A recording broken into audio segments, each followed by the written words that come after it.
ഒരു കുട്ടിയും ഞാൻ ബാംഗ്ലൂരിൽ ഒരു കുടുംബ ക്ലാസ് എടുക്കാൻ വേണ്ടി പോയപ്പോൾ ഞാൻ പുറത്തേക്ക് ഇറങ്ങി വന്നപ്പോൾ പുതിയതായിട്ട് കല്യാണം കഴിഞ്ഞ ഒരു ഭാര്യയും ഭർത്താവും രണ്ട് പെൺകുട്ടി ഒരു ആൺകുട്ടി ഒരു രണ്ടാൾ വന്ന് ഞാൻ ഭാര്യയും ഭർത്താവാണെന്ന് പറഞ്ഞ് പരിചയപ്പെട്ടു.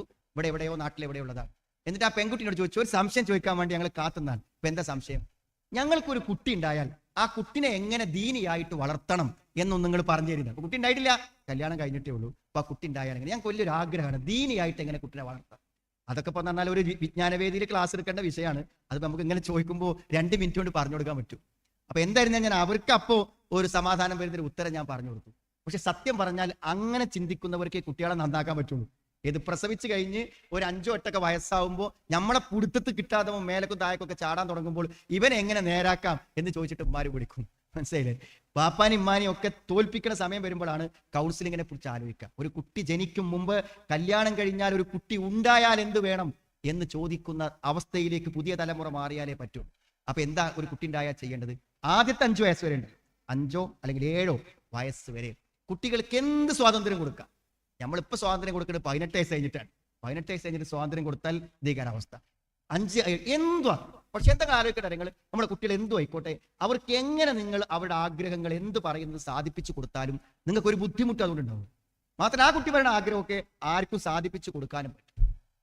പക്ഷെ ആ സമയത്ത് എന്തേ വേണ്ടുള്ളൂ എന്ന് വെച്ചാൽ, നിങ്ങൾ ആ കുട്ടിയെ ഭാവിയിൽ എന്താക്കാൻ ഉദ്ദേശിക്കുന്നുവോ അതിന്റെ എല്ലാം അടിസ്ഥാനം നിങ്ങൾ ആ പ്രായത്തിനുള്ളിൽ കൊടുത്തിരിക്കണം. നിങ്ങൾക്ക് കുട്ടിനെ ഹാഫിലാക്കാൻ ഉദ്ദേശിക്കണത് എങ്കിൽ 5 വയസ്സാകുമ്പോഴേക്കും അവൻ സുന്ദരമായി തജ്വീദോടുകൂടെ ഖുർആൻ ഓതാനും ചെറിയ ചെറിയ സൂറത്തുകൾ ഹിഫ്ലാക്കാനും തുടങ്ങണം. അവന് പെട്ടെന്ന് ഹാഫിലാവും. അവൻ വലിയൊരു പണ്ഡിതനാകണമെന്നാണോ ആഗ്രഹിക്കുന്നത്, അതിനു വേണ്ട അടിസ്ഥാനപരമായ മനപ്പാഠങ്ങൾ അവൻ ആ സന്ദർഭത്തിൽ കൊടുക്കാൻ പറ്റും. അറബി പഠിപ്പിക്കാൻ പറ്റും, ഭാഷകളെ കുറിച്ച് മനസ്സിലാക്കി കൊടുക്കാൻ പറ്റും. ലോകത്ത് വന്ന പണ്ഡിതന്മാരെ എല്ലാം വീടുകളിൽ നിന്ന് അങ്ങനെ പഠിപ്പിച്ചു കൊടുത്തിട്ടാണ്, അങ്ങനെ മനസ്സിലാക്കി കൊടുത്തിട്ടാണ് എന്ത് ചെയ്യുന്നത്, അവരെ വളർത്തിക്കൊണ്ടുപോകുന്നത്. അപ്പൊ ഈ പ്രീ സ്കൂളുകളൊക്കെ അതാണ്. പ്രീ സ്കൂളുകളിലൊക്കെ നമ്മൾ കാണുന്നത് മക്കളൊക്കെ ഇരുന്നാണ് എല്ലാവരും ഒരു കസേര എടുത്തിട്ട് ആ കുട്ടികൾക്കൊക്കെ ഒരു കസേര കൊടുക്കും ഇരിക്കുന്നുണ്ട്.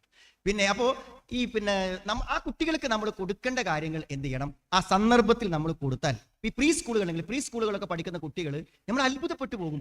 ചെറിയ കുട്ടികളൊക്കെ എന്ത് ചെയ്യാണ്, ഒരു 5 വയസ്സൊക്കെ ആകുമ്പോഴേക്കും അവർ ഖുർആൻ ഖത്തം തീർക്കാൻ 1, 2, 3 പ്രാവശ്യം. അത് എത്ര മനോഹരമായിട്ടാണ് ഓതുന്നത് അക്ഷരങ്ങൾ. അപ്പൊ നമ്മൾ അത്തരം കാര്യങ്ങളെ പഠിപ്പിച്ചു കൊടുക്കാൻ പറ്റുന്ന ഒരു സമയമാണ്. നല്ല സ്വഭാവങ്ങൾ, നല്ല പെരുമാറ്റങ്ങളൊക്കെ. ഞാനൊരു ഉദാഹരണം പറയാം. നിങ്ങൾ പറയും കുട്ടികളൊക്കെ അങ്ങനെ കേട്ട് പഠിച്ചിട്ടൊക്കെ കേടന്ന് പോവുക.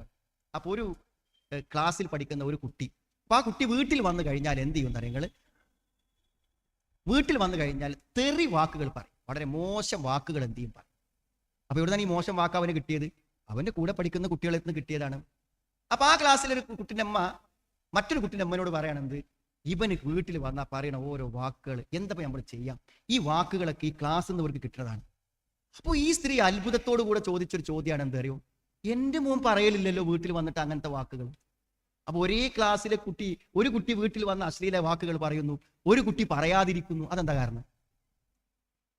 അതൊരു ഒരേ ക്ലാസ്സിൽ തന്നെ 2 ആളും കേൾക്കണേ. ഒരുത്തൻ ഇതൊക്കെ കേട്ട് വീട്ടിൽ വന്ന് പറയും, ഒരുത്തൻ പറയാതിരിക്കും. എന്താ കാരണം? നിങ്ങൾ പറയണോ പറയണ്ടേ എന്ന് തീരുമാനിക്കുന്നതിന്റെ ഒരു ധാർമ്മികത ഉണ്ടല്ലോ, അത് ആ കുട്ടിക്കുണ്ട്. എന്ത് തോന്നിയാസപ്പം പറഞ്ഞാലും അത് ഞാൻ പറയാൻ പറ്റും, അത് ഞാൻ സംസാരിക്കാൻ പറ്റൂല. ആ ബോധം നമ്മൾ കൊടുത്താൽ ആ കുട്ടിക്ക്. ഒരു കുട്ടിയും മര്യാദക്കാരനാകുന്നില്ല വാപ്പയും ഉമ്മയും ഇടപെടാതെ. മറ്റത് വെറുതെ പറയണമെന്ന്. നമ്മുടെ കുട്ടികളെ നമ്മൾ എങ്ങനെ വളർത്തുന്നുവോ അങ്ങനെ തന്നെ അവർ വളരും. ഞാൻ ചിലപ്പോഴൊക്കെ ശ്രദ്ധിക്കും, നമ്മുടെ കോളേജിലൊക്കെ ചില അധ്യാപകന്മാർ കുട്ടികളെ കൊണ്ടുവരും സ്റ്റാഫ് റൂമിലേക്ക്. അപ്പൊ നമ്മളെ മേശയിൽ എന്തെങ്കിലും കുട്ടികൾക്കുള്ള മിഠായികളോ സാധനങ്ങളോ ഒക്കെ പല കുട്ടികൾ ഇവിടെ വിവാഹം കഴിയുമ്പോൾ മറ്റു കാര്യ സമയത്തൊക്കെ അവർ കൊണ്ടുവരും. അപ്പൊ അതൊക്കെ നമ്മൾ കഴിക്കാതെ അവിടെ ഇരിക്കണ്ടായിരുന്നു. അപ്പൊ ഈ ചെറിയ കുട്ടികൾ വരുമ്പോൾ നമ്മൾ അവർക്ക് എടുത്തു കൊടുക്കും. വാങ്ങൂല. അവർ വാങ്ങണമെങ്കിൽ എന്ത് വേണമെന്ന് നിങ്ങൾ ഉമ്മന്റെ മുഖത്തേക്ക് നോക്കും, അല്ലെങ്കിൽ വാപ്പന്റെ മുഖത്തേക്ക് നോക്കും. അവർ കണ്ണുകൊണ്ട് സമ്മതം കൊടുത്താലേ വാങ്ങൂ. അപ്പൊ ഒരു കുട്ടിക്ക് ഏറ്റവും ഇഷ്ടപ്പെട്ട ഒരു മിഠായി നമ്മൾ കൊടുക്കുമ്പോൾ ആ കുട്ടി എന്താണ് വാങ്ങാതിരിക്കുന്നത്? അതാണ് ആ കുട്ടിക്ക് പഠിപ്പിച്ചു കൊടുത്ത ആദം. ഒരാദം. അപ്പൊ നിങ്ങളുടെ വീട്ടിലൊക്കെ സോഫയില്ലേ, സെറ്റി സോഫ അല്ലേ? അപ്പൊ ആ സോഫമ്മ കയറിയ ഒരു കുട്ടി 4 ചാട്ടം ചാടിയാൽ പിന്നെ എടുത്ത് പുറത്തേക്കിടേണ്ടി വരും ചിലപ്പോൾ. മനസ്സിലായില്ലേ?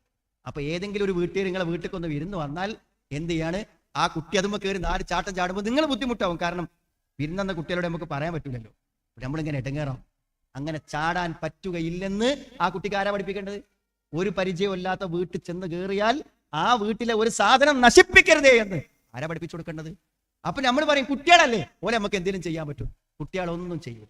ആ കുട്ടി അത് തുടങ്ങുന്ന സമയത്ത് സ്നേഹത്തോടുകൂടെ നമ്മൾ പറഞ്ഞു കൊടുത്താൽ വേണ്ട, തിരിച്ചു മുറ്റത്തിറങ്ങി പോകുമ്പോൾ എന്ത് ചെയ്യാന്ന് വിചാരിച്ചു ചില മക്കളെ നല്ല വിളിച്ച് സ്നേഹത്തോടു കൂടെ പറഞ്ഞു കൊടുക്കാം, മോനെ നമ്മൾ വേറെ വീട്ടിൽ പോയി കഴിഞ്ഞാൽ ഇങ്ങനെ ചെയ്യാൻ പറ്റൂല, ചെയ്താൽ എന്താ അറിയോ ഒലിപ്പ് എന്താ വിചാരിച്ചിട്ടുണ്ടായിരിക്കുക എന്ന് നമ്മൾ പറഞ്ഞു കൊടുക്കുമ്പോൾ അവർക്ക് മനസ്സിലാവും. നമ്മൾ ശീലിപ്പിക്കേണ്ട എല്ലാ അദബുകളും മര്യാദകളും ഈ പ്രായത്തിൽ ശീലിപ്പിക്കണം. അവരെന്നും ആ അദബോടെ പോകും.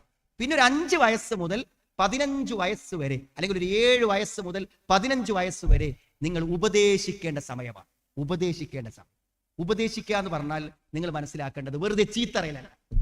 ശരി, നമ്മളെ കൂടെ നടത്തി നമ്മൾ അവർക്ക് ഓരോ കാര്യങ്ങൾ പഠിപ്പിച്ചു കൊടുക്കണം, മനസ്സിലാക്കി കൊടുക്കണം. അപ്പോൾ നമ്മളെ തൊഴിലിൽ അവൻ കൂടും. പെൺകുട്ടികൾ അടുക്കളയിൽ നമ്മളോടൊപ്പം ചേരും, യാത്രയിൽ പങ്കുചേരും, നമ്മളുടെ വാഹനങ്ങൾ നമ്മൾ ഉപയോഗിക്കുന്നത് പോലെ അവർ ഉപയോഗിക്കും. എല്ലാറ്റിലും നമ്മളെ കൂടെ ഉണ്ടാവും. അതുകൊണ്ടാണ് ഇബ്രാഹിം നബി കഅബ പടുക്കാൻ പോയപ്പോൾ മകൻ കൂടെ ഉണ്ടായത്. അതുകൊണ്ടാണ് നമ്മുടെ കൂടെ നിർത്തി നമ്മൾ അവരെ എന്ത് ചെയ്യണം, പരിശീലിപ്പിക്കണം. അപ്പൊ നമ്മുടെ അതേ സംസ്കാരം അവർക്കുണ്ടാകും, നമ്മുടെ അതേ മര്യാദ അവർക്കുണ്ടാകും. അത് കഴിഞ്ഞൊരു 15 വയസ്സ് കഴിഞ്ഞാലോ, 15 വയസ്സ് കഴിഞ്ഞാൽ നമ്മൾ അവരുടെ ഒരു കാര്യത്തിലും ഇടപെടാതെ അവർ നല്ല പക്വതയുള്ള, പാകതയുള്ള, നല്ല വിശ്വാസിയായി, നല്ല മനുഷ്യനായി ജീവിക്കാൻ തുടങ്ങും. പിന്നെ ഒരു നമ്മളെ നന്നാക്കിക്കോ. എനിക്ക് എത്രയോ അനുഭവങ്ങൾ ഉണ്ട്. എന്താ പറയുക, ഈ മക്കള് വാപ്പാനും മാനിട്ട് കൗൺസിലിങ്ങിന് വരും. അവർക്ക് കണ്ടു നിൽക്കാൻ പറ്റാൻ, കാരണം അത്രയും മോശമായിട്ടാണ് അവരുടെ ബന്ധം എന്ന് മനസ്സിലാക്കിയത് ശരിയാക്കാൻ വേണ്ടി വരും. ഇപ്പൊ ഞാൻ പറഞ്ഞു വരുന്നത്, ആ കുട്ടികൾക്കൊരു പക്വത ഉണ്ടായാൽ നമ്മളെക്കാളും ദീനുണ്ടാവും അവർക്ക്, നമ്മളെക്കാളും വിശ്വാസം ഉണ്ടാവും അവർക്ക്. മനസ്സിലായി. ഇപ്പൊ കഴിഞ്ഞ ദിവസം ഒരു അധ്യാപകൻ എന്നോട് പറഞ്ഞു, ഒരു പെൺകുട്ടി ടെൻഷൻ അടിച്ച് സ്കൂളിൽ ഇരിക്കാൻ. അപ്പൊ അവരെ വിളിച്ചോടുന്നു, എന്താ മോളെ, എന്തു നീ പറഞ്ഞു, നമ്മൾ പരിഹാരം ഉണ്ടാക്കുന്നു. അപ്പൊ അങ്ങനെ പറഞ്ഞപ്പോൾ ആ കുട്ടി ഈ മാഷോട് പറഞ്ഞ എന്താ നിങ്ങള്, ഇന്റെ ഉമ്മ ആർക്കോ ഫോൺ വിളിക്കണുണ്ട്, അതിന്റെ ഉപ്പാക്ക് അറിയില്ല, ആ ഫോൺ വിളിക്കണതിന്റെ വാപ്പാക്ക് അറിയില്ല. വളരെ മോശമാണ് ഉമ്മാന്റെ ഫോൺ. ഞാൻ എടുത്തു നോക്കുമ്പോൾ അതിലെ മെസ്സേജ് ഒക്കെ അത്ര മോശം. ഉമ്മനോട് അത് പറയാൻ എനിക്ക് ധൈര്യമില്ല. വാപ്പനോട് പറഞ്ഞാൽ ഉമ്മക്ക് പ്രശ്നമാവും. അപ്പൊ ഉമ്മന്റെ ഈ തോന്നിയാസം കണ്ടാൽ ആ പെൺകുട്ടി എന്ത് ചെയ്യും? അപ്പൊ ആ മാഷ് എന്നെ വിളിച്ചു, ഇങ്ങനെ ഒരു പെൺകുട്ടി വന്ന് പറയുന്നുണ്ട്, അപ്പൊ നമ്മൾ എങ്ങനെയാണ് അതിനെ കൈകാര്യം ചെയ്യാൻ? അപ്പൊ ഞാൻ പറഞ്ഞു, നിങ്ങൾ ആ ഉമ്മനെ വിളിക്കും, വരാൻ വേണ്ടി പറയും, എന്നിട്ട് എന്ത് ചെയ്യാം, അവളുടെ ടെൻഷനെ കുറിച്ചും ബുദ്ധിമുട്ടിനെയൊക്കെ കുറിച്ച് പറഞ്ഞ് ഇങ്ങനെ വരുമ്പോൾ ഒരു പക്ഷേ അവരോടൊന്നും മെല്ലെ ഒരു സൂചനയായി ചോദിച്ചാൽ, അവൾ പറയാത്ത രൂപത്തിൽ നിങ്ങൾ ചോദിച്ചാൽ ഒരു പക്ഷേ സമ്മതിക്കും. വിളിച്ചു, കാര്യങ്ങൾ പറഞ്ഞു തുടങ്ങിയപ്പോഴേക്കന്നെ ഞാൻ ഇങ്ങനെ ഒരു ചതിയിൽ പെട്ടുപോയിട്ടുണ്ട്, അത് മോള് ചിലപ്പോൾ കണ്ടിട്ടുണ്ടായിരിക്കും, അതായിരിക്കും പ്രശ്നം, എനിക്കിതിനൊന്ന് രക്ഷപ്പെടണം, എന്തെങ്കിലും ഒരു വഴി പറഞ്ഞു തരും, എൻ്റെ ഭർത്താവ് ഇത് അറിഞ്ഞിട്ടില്ല, അതിൻ്റെ മുന്നേ എനിക്കിതിന് രക്ഷപ്പെടണം. അയാൾ അതിൻ്റെ ഉപദേശങ്ങളും കാര്യങ്ങളൊക്കെ പറഞ്ഞു കൊടുത്തു. അവർ മാറി.